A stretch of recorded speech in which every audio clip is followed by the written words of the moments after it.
An isobaric process is a thermodynamic process where the pressure remains constant. Think of it like a piston cylinder system where the piston is free to move and the external pressure is kept constant. In an isobaric process, pressure P is constant, volume or V changes, temperature or T may change, and heat transfer or Q, and also work can occur.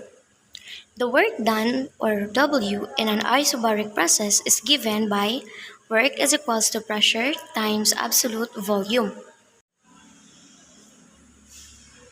Example, a gas is expanded at a constant pressure from 2 cubic meter to 4 cubic meter. If the pressure is 200 kPa, find the work done by the gas. So now let's have the given for the example 1. Given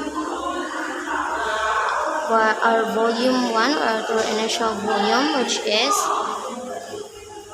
2 cubic meter. 2 cubic meter. And our final volume, which is 4 cubic meter. 4 cubic meter, and our pressure, which is 200 kPa. 200 kPa. So kay kPa man siya, ito siya yung PA, Pascal. So 200 kPa times 1,000 is equals to 200,000 PA or Pascal. So now we are looking for the work. So the general formula for isobaric process where work occur is work is equals to pressure times absolute volume. So since absolute volume man, need na to i-compute ni para makakuha na itong absolute volume. So the formula for getting the absolute volume is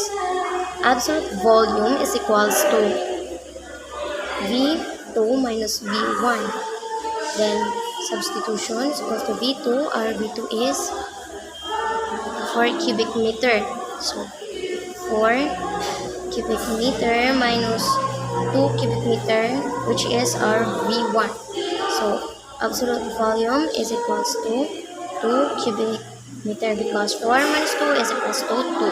So we have na our absolute volume. So makaproceed na sa ato ang formula. So work is equals to P times absolute volume.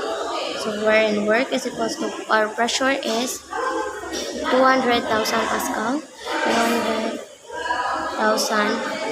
Pascal times multiplied by our absolute volume is the 2 cubic meter.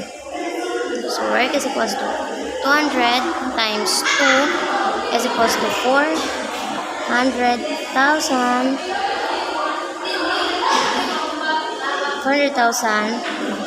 joule na siya. Okay. Kani silang duha P Pascal per cubic meter is equals to joule man. So kilojoule na ni siya since kilojoule naman noon.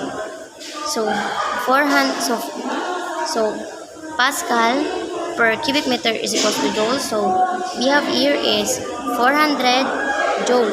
Joule na siya, dili na siya kaning Pascal per cubic meter.